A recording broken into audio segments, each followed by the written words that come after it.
વિદ્યાર્થી મિત્રો મજામાં. હવે પરીક્ષામાં છે ને સ્ટેટમેન્ટ બેઝ પ્રશ્નો પૂછાય છે. તે એ મુજબ આપણે વિડીયો લાવ્યા છીએ કે ભારતના રાષ્ટ્રપતિ સંબંધિત નીચેના વિધાનો તપાસો. 3 વિધાન આપ્યા છે. એમાંથી સાચા વિધાન તપાસીને સાચો જવાબ દેવાનો હોય. હવે આમાં ડાયરેક્ટ સાચો જવાબ આપેલો છે કે માત્ર 1 અને 3 એ 2 સાચા છે. તો કે હું રાષ્ટ્રપતિની ચૂંટણીમાં સંસદના બંને ગૃહોના ચૂંટાયેલા સભ્યો ભાગ લેશે. અને ત્રીજું કે રાષ્ટ્રપતિ પર મહાભિયોગની પ્રક્રિયા કલમ 61 મુજબ થાય છે. બીજું છે એ ખોટું છે. તો પરીક્ષામાં ABCD એવી રીતે વિકલ્પ છે. એમાં માત્ર 1, 2, 3, માત્ર 1 એવી રીતે ઓપ્શન છે. તેમાંથી તે તમારે સિલેક્ટ કરવાનું રહેશે. પણ આપણે ડાયરેક્ટ સાચો વિકલ્પ જવાબ આપી દીધો છે. હવે એની પછી છે કે સિંધુ ખીણની સભ્યતા વિશે નીચેનામાં વિધાનો તપાસો, ધ્યાને લો. પહેલું, લોથલ એ સિંધુ સભ્યતાનું મહત્વનું બંદર હતું. બીજું, ધોળાવીરા કચ્છ જિલ્લામાં આવેલું છે. ત્રીજું, હડપ્પીય સંસ્કૃતિના લોકો લોખંડના ઉપયોગથી પરિચિત હતા. તો તેનો સાચો જવાબ છે કે આ વિધાન ખોટું છે, માત્ર 3 નંબરનું, કે હડપ્પીય સંસ્કૃતિના લોકો લોખંડના ઉપયોગથી પરિચિત હતા, ત્યારે નહોતું લોખંડ. પછીનો પ્રશ્ન 3, ગુજરાતની ભૂગોળ બાબતે નીચેના વિધાનો ચકાસો.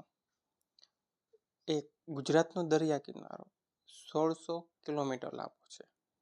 2, સાપુતારા એ ગુજરાતનું એકમાત્ર હિલ સ્ટેશન છે. 3, નર્મદા નદી ગુજરાતની સૌથી મોટી નદી છે. પહેલા વિચારો મિત્રો, આમાંથી શું જવાબ આવશે?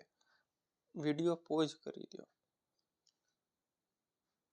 તો મિત્રો તેનો સાચો વિકલ્પ છે 1, 2 ને 3. 3 ને 3 સાચા છે. પછીનો પ્રશ્ન નંબર 4, સૌરમંડળ વિશે નીચેના વિધાનો ધ્યાને લો. શુક્ર એ સૌરમંડળનો સૌથી ગરમ ગ્રહ છે. બીજું શું કહે છે કે મંગળને લાલ ગ્રહ તરીકે ઓળખવામાં આવે છે. અને ત્રીજું છે ગુરુ એ કદમાં સૌથી નાનો ગ્રહ છે. તો મિત્રો તેનો સાચો વિકલ્પ માત્ર પહેલો અને બીજો છે, કારણ કે ત્રીજો છે એ ગુરુ સૌથી મોટો ગ્રહ છે, એ જ તમને જાણો છો. પછીનો પ્રશ્ન તરફ, કે પંચાયતી રાજ બાબતે નીચેના વિધાનો ચકાસો. ભારતમાં પંચાયતી રાજની શરૂઆત રાજસ્થાનના નાગોર જિલ્લાથી થઈ હતી. બીજો કે 73મો બંધારણીય સુધારો પંચાયતી રાજ સાથે જોડાયેલ છે. ત્રીજું કે પંચાયતોની ચૂંટણી કેન્દ્રીય ચૂંટણી પંચ દ્વારા કરવામાં આવે છે. તો તેનો સાચો વિકલ્પ છે માત્ર 1 અને 2 નંબરનું વિધાનો સાચા છે. કારણ તો કે સ્થાનિક ચૂંટણી રાજ્ય ચૂંટણી પંચ લે છે.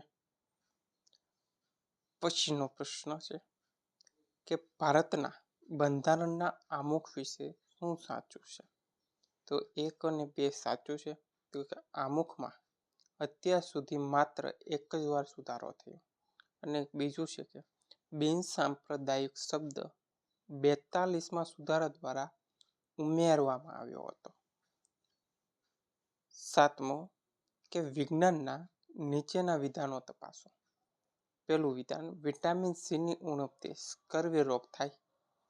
બીજું કે લોહી ગંઠાઈ જવાની પ્રક્રિયામાં વિટામિન કે મદદરૂપ છે. ત્રીજું, ઇન્સ્યુલિન એ શરીરમાં પ્રોટીનનું પાચન કરે છે. તો તેનો સાચો વિકલ્પ માત્ર 1 અને 2 નંબર છે. ત્રીજું શું કામ ખોટું છે? તો કે ઇન્સ્યુલિન સાકરનું નિયમન કરે છે. પ્રશ્ન 8, કે નીચેના જોડકા અથવા તો વિધાન છે તે ચકાસો. ગીરાધોધ ડાંગ જિલ્લામાં, કડાણા બંધ મોહી નદીમાં અને ગિરનાર પર્વત જૂનાગઢમાં. તો તેનો સાચો વિકલ્પ છે 1, 2 ને 3 ત્રણે સાચા છે. પછીના પ્રશ્ન તરફ કે ભારતીય ન્યાયતંત્ર બાબતે નીચેના વિધાનો ધ્યાને લો. ત્રણે સાચા છે. તો કે સર્વોચ્ચ અદાલતના ન્યાયાધીશોની નિમણૂક રાષ્ટ્રપતિ કરે છે. હાઈકોર્ટના ન્યાયાધીશ 42 વર્ષની વયે નિવૃત્ત થાય છે. ભારતમાં ન્યાયતંત્ર કારોબારીથી સ્વતંત્ર છે. આ બીજું છે એ ખાસ યાદ રાખજો કે હાઈકોર્ટના ન્યાયાધીશ 62 વર્ષની વયે નિવૃત્ત થાય. આ પ્રશ્ન પૂછાય ને વિકલ્પ આપેલો હોય કે ઓપ્શન સી 60 વર્ષ અથવા તો એમ લખ્યું હોય કે 60 વર્ષે નિવૃત્ત થાય છે તો આ વિધાન પાછું ખોટું પડી જાય. અહીંયા 62 તો ખાસ યાદ રાખજો. પછીનો પ્રશ્ન કે ઇતિહાસના વિધાનો તપાસવાના છે કે દયાનંદ સરસ્વતીએ વેદો તરફ પાછા વળો એનું સૂત્ર આપ્યું હતું. બીજું કે રાજા રામમોહન રાયે આર્ય સમાજની સ્થાપના કરી હતી. અને ત્રીજું છે મહાત્મા ગાંધીએ કરો યા મરો નો નારો 1942માં આપ્યો હતો. તો આનો જવાબ છે માત્ર 1 અને 3. કારણ કે રાજમોહન રાયે આર્ય સમાજની સ્થાપના કરી એ સત્તર ખોટું છે. રાજા રામમોહન રાયે બ્રહ્મો સમાજની સ્થાપના કરી હતી. 11મો કે ભારતના રાષ્ટ્રપતિની સત્તાઓ. વિધાન 1 રાષ્ટ્રપતિ પાસે વટહુકમ બહાર પાડવાની સત્તા છે. બીજું રાષ્ટ્રપતિ લોકસભાને બરખાસ્ત કરી શકે છે. ત્રીજું રાષ્ટ્રપતિ રાજ્યસભાના સભ્યોની નિમણૂક કરી શકતા નથી. તો માત્ર ઓપ્શન 1 અને 2 વિધાન 1 અને 2 સાચા છે. તેઓ રાજ્યસભાના 12 સભ્યોની નિમણૂક કરી શકે.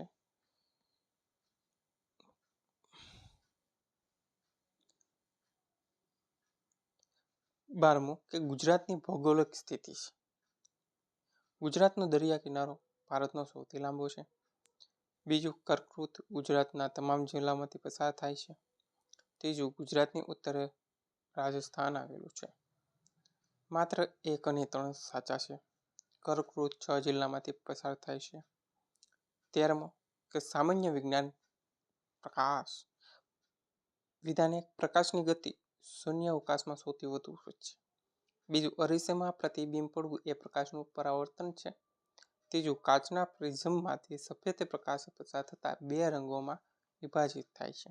તો જવાબ આવશે માત્ર 1 અને 2. સફેદ રંગ જો પ્રિઝમમાંથી પસાર થાય તો 2 નહીં 3 ની 7 રંગ. 7 રંગ કયા કયા છે વિભાજિત થાય છે તે તમારે કોમેન્ટ કરવાનું છે. એક સૂત્ર આવતું ચાની વાલા ડોટ કોમેન્ટ કરજો. પછીનું 14મું ભારતીય પુરાવા અધિનિયમ. પોલીસ અધિકારી સમક્ષ કરેલી કબૂલાત પુરાવામાં ગ્રાહ્ય છે. બીજું મૃત્યુ પામનાર વ્યક્તિનું છેલ્લું નિવેદન પુરાવામાં ગ્રાહ્ય છે. ત્રીજું મૌખિક પુરાવો દસ્તાવેજી પુરાવા કરતાં હંમેશા ચડિયાતો હોય છે. તો માત્ર 2 સાચું છે. વિધાન પહેલું ખોટું છે. ત્રીજું છે પણ કાયદાની દ્રષ્ટિએ ખોટું છે. 15મું બંધારણીય અનુચ્છેદ. અનુચ્છેદ 14 કાયદા સમક્ષ સમાનતા આપે. અનુચ્છેદ 76 અસ્પૃશ્યતા નિવારણ સાથે સંબંધિત છે. અનુચ્છેદ 19 માં ધાર્મિક સ્વતંત્રતાનો અધિકાર આપવામાં આવ્યો છે. સાચો વિકલ્પ 1 અને 2 છે. કારણ કે ધાર્મિક સ્વતંત્રતા અનુચ્છેદ 25 અને 28માં છે. કોમ્પ્યુટર વિશે. પહેલું કે રોમ એ વોલેટાઇલ મેમરી છે. બીજું હાર્ડ ડિસ્ક એ સેકન્ડરી સ્ટોરેજ ડિવાઇસ છે. ત્રીજું રેમમાં ડેટા પાવર બંધતા જતો રહેશે. 2 અને 3 વિધાન સાચા છે. રોમ નોન વોલેટાઇલ મેમરી છે. 17મું પૃથ્વીની ગતિ. પૃથ્વી પોતાની ધરી પર પશ્ચિમથી પૂર્વ દિશામાં ફરે.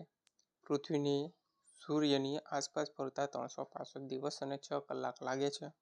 પૃથ્વીના પરિભ્રમણને કારણે દિવસ રાત થતા નથી. સાચો વિકલ્પ 1 અને 2. કારણ દિવસ રાત પૃથ્વીના પરિભ્રમણને કારણે જ થાય છે. પછીનું છે ભારતની નદીઓ. સિંધુ નદીનો ઉદ્ભવ હિમાલયમાં થાય. ગંગા નદી બંગાળની ખાડીમાંથી મળે. ગોદાવરી નદીને દક્ષિણની ગંગા કહેવાય છે. 2 અને 3 સાચા છે. સિંધુનો ઉદ્ભવ તિબેટમાં માનસરોવર પાસે થાય છે. પંચાયતી રાજ વિશે. પંચાયતની ચૂંટણી લડવા માટે લઘુત્તમ વય 21 વર્ષ છે. બીજું વિધાન છે કે સરપંચની ચૂંટણી પ્રત્યક્ષ રીતે થાય છે. ત્રીજું છે કે પંચાયતની મુદત 4 વર્ષની હોય છે. તો જવાબ છે માત્ર 1 અને 2. પંચાયતની મુદત 4 વર્ષની 5 વર્ષની હોય છે. પછી બુદ્ધિ એ જન્મજાત શક્તિ છે. સ્મૃતિના 3 પ્રકાર છે. સંવેદનાત્મક, ટૂંકા ગાળાની અને લાંબા ગાળાની. ત્રીજું, મનોવિજ્ઞાન એ આત્માનો અભ્યાસ કરતું શાસ્ત્ર છે. સાચા વિધાન 1 અને 2 છે. કારણ આધુનિક મનોવિજ્ઞાન વર્તનનો અભ્યાસ છે, આત્માનો નહીં. મિત્રો, અહીં આપણો વિડીયો પૂર્ણ થાય છે. જો તમને આ સ્ટેટમેન્ટ બેઝ પ્રશ્નો, વિધાનવાળા પ્રશ્નો ગમ્યા હોય તો વિડીયો લાઈક કરજો. બને તેટલો શેર કરજો, જેથી આવા વિધાનવાળા પ્રશ્નો પરીક્ષામાં પૂછાય તો તમારા મિત્રોને પણ કામ આવે. આ સિરીઝ કોઈ નથી ચલાવતું, હું ચલાવું છું.